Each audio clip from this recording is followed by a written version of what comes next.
want to show you what are some of the tools that we use as virtual assistants.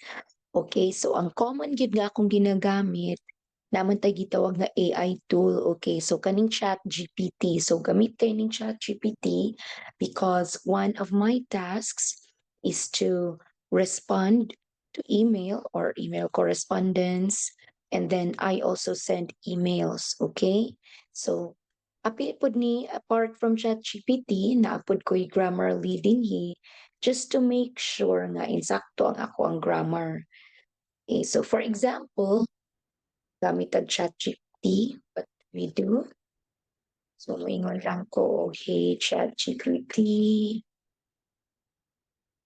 So motubag siya, okay? Then ko create an email address to the insurance provider. Ask, I need a code,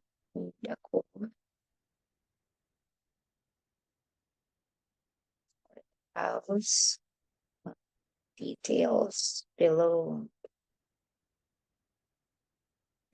Okay.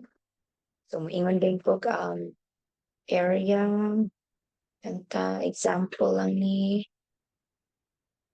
okay, 1,000 square meters with garage, with pool, 4 bedrooms, with library, 6 people living in the house. Okay, so let's see. Ano sayang i-generate?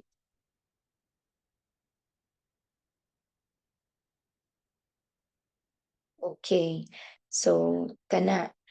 So akong tan-awon, ako na lang din nang i-edit. Okay, so muna din akong i-send nga email. So I hope this message finds you well. Akong i-check. Okay,